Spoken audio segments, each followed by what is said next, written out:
Yeah, Steve. So, just the situation we have right now, from my perspective, is totally bizarre. In the sense that I get up at 6:30, I go to bed at 11 o'clock. I have to do all the marketing materials, do all the selling in 8 different markets, find the shooters, run the ad for Odess, hire the people, deal with the existing people, And so at this point, Jose and Nerfani do nothing for me. I've asked Jose not to fix up, the Miami video, the rafting video, and click the call buttons on it, but he just refuses doing anything. And if you think I'm full of shit, go to Jose and say, Jose, write on a piece of paper what you've done in the last month for Paul, and it will fucking be blank. So I don't have a problem with that. I've come to the realization I have to do everything myself. And as for your mom, she's sick. Obviously I'm not mad at her for that and everything, but I've had to step into Cancun, and Natalie introduced me to the big tour company that bought their zip line, and there's a 2.5 long conversation. I mean, even the eye tests, even you guys aren't even in the loop. On the weekend, I developed the strategy of basically starting a website called toursdirect.com. And the guy in San Francisco, Grayline, told me about it. He said, "Man, you should have a website where you buy direct from the tour company." And you can watch the video on it. And the guy in Cancun watched that, and he said, "Great, I want to fund your company." And there's a 2.5 longer conversation. You can listen to the guy. And then I'm going after Peak for $15,000 a month and getting proposals and dealing with Grayline New York and working on some and all this stuff. And what happens? I waste one physical hour fighting on Skype, 1 to 2 hours a day with your mom and your family about the triviest little things. Like look at you.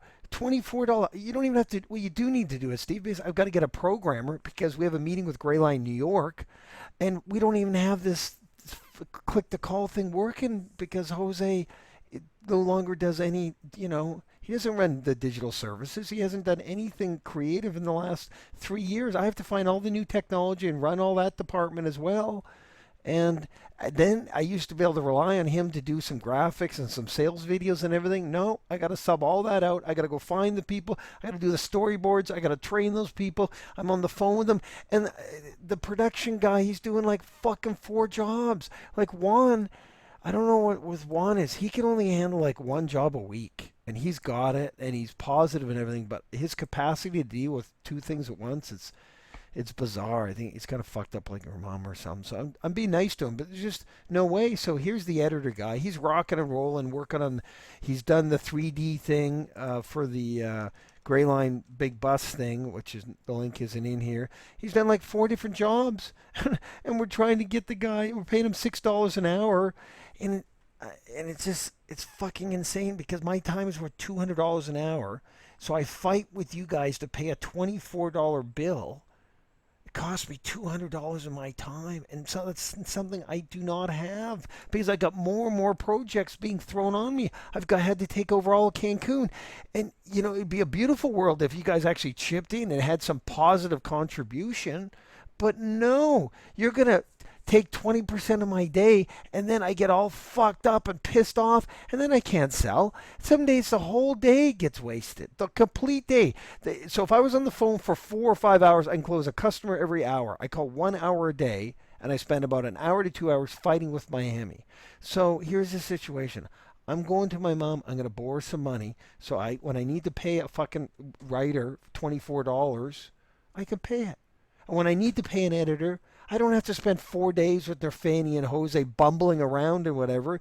This guy is a 45-year-old guy. He's got a video studio. He's got workers. He's got 4 computers. He's got 2 internet connections. He's rocking and rolling. Like I send him stuff in the middle of the night, and it's done when I wake up. So I have no choice but to go out. Not that Miami. So Miami doesn't want to do anything for me. That's fine. I've gone out and found people to do their jobs, and I can't get, you know, $24 or $70. It cost me hours and hours of times. So I'm just going out and borrowing the money from my mom, and I'm going to pay those workers. Now, obviously, I don't want to do this, but if I'm going to do that, I'm not going to fight with your mother to get my mother paid back the money I'm borrowing. So I have no choice but moving forward. any customers I touch and they give me a credit card, I'm running them myself and I'm putting them in my bank solely because Norfani and Jose cost the company about $2,000 a month, wasting my time fighting with me, and I just can't do it anymore. It's totally bizarre that I'm doing running this whole company, cutting these major deals with Peak.com and Screencast San Francisco, and Jose and your mom are like little children. I'm in the Indianapolis 500 with the big boys. I got Fraser chiming in there, helping me out and sending emails and stuff. And Nerfani and Jose are like little children in a go kart that can't even get out of the driveway. And that, so to me, it absolutely makes no sense me interfacing with them whatsoever. So I'm going to borrow some money off my mom. I'm just going to run the thing. I'm going to work with you and work for sure, and you can do whatever you want. But I just can't interface anything to do with those two because they just waste my time. So anyway, I wish it was different. And I don't know what's going to happen about Cancun. Like you guys aren't even in the loop of what's going on in the company. It's like, fuck.